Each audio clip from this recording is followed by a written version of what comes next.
ஸ்ரீ விஷ்ணு புராணம் அத்தியாயம் 3 பகுதி 11 இல்லற ஒழுக்கம். அரசனே, இனி நல்ல ஒழுக்க முறைகளைக் கூறுகிறேன்.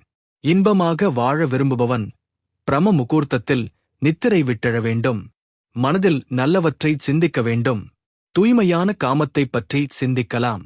விழித்தெழுந்த பின்பு காலை கடன்களை முறைப்படி முடித்தல் வேண்டும். தனது நிழல், மரத்தின் நிழல், பசு, சூரியன், அக்கினி, காற்று, பெரியோர் ஆகியவைகளுக்கு எதிரே இருந்து மலங்கழிக்கலாகாது. உழுத நிலம், பயிர்களின் நடுவே பசுக்கள் கட்டுமிடம், வழியிலும் ஆற்றங்கரையிலும் தண்ணீரிலும் மயானத்திலும் மலசலம் கழிக்கலாகாது. அதன்பின் சுத்தமான நீரால் உடலைக் கழுவுதல் வேண்டும். பின் நீராடி சந்தியாவந்தரத்தை முடித்து கிரியைகளை முறைப்படி செய்தல் வேண்டும்.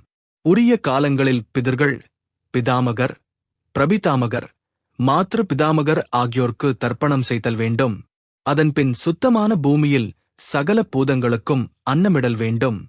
தேவதைகள், மனிதர்கள், மிருகங்கள், பறவைகள், பிசாச்சுக்கள், எறும்புகள், பூச்சிகள், புழுக்கள் ஆகியவற்றிற்கும் உணவிட்டு, யாருக்கு தாய் தந்தையர் இல்லாதிருக்கிறார்களோ அவர்களுக்கும் நான் அன்னத்தைக் கொடுக்கிறேன்.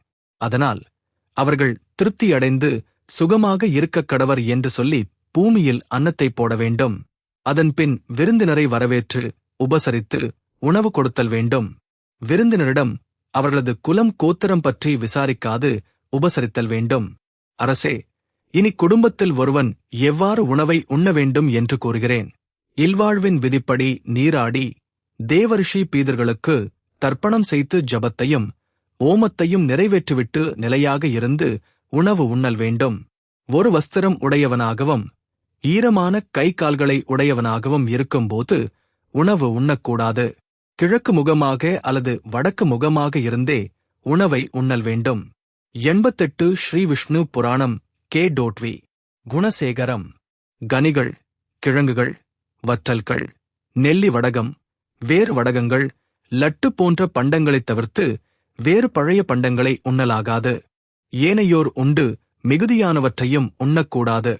இனிப்பான உணவை முதலிலும் புளிப்பு உப்புக்களை இடையிலும் கைப்புக்காரம் முதலியவற்றை இறுதியாகவும் உண்ணுதல் வேண்டும்.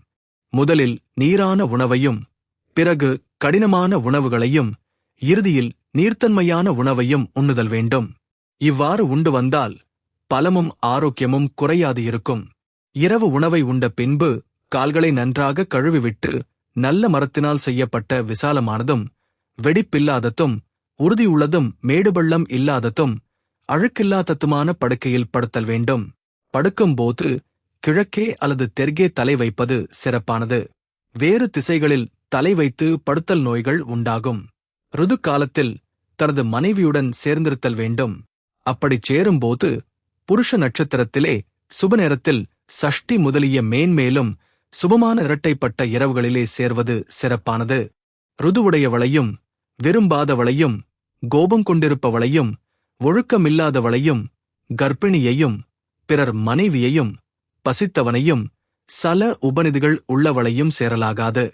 சதுர்த்தசி, அட்டமி, அமாவாசை, பௌர்ணமி, சூரிய சங்கராந்தி ஆகிய தினங்களில் எண்ணெய் வைத்தல், மனைவியோடு புணர்த்தல், மாமிசன் உண்ணுதல் ஆகியவற்றைச் செய்பவன் மூத்திர போஜனம் என்ற நரகத்தை அடைவான்.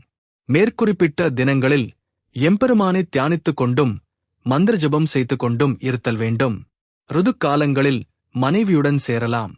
ருது காலம் இல்லாத போதும் முன் சொன்ன குற்றங்கள் இல்லாதவிடத்து சேரலாம்.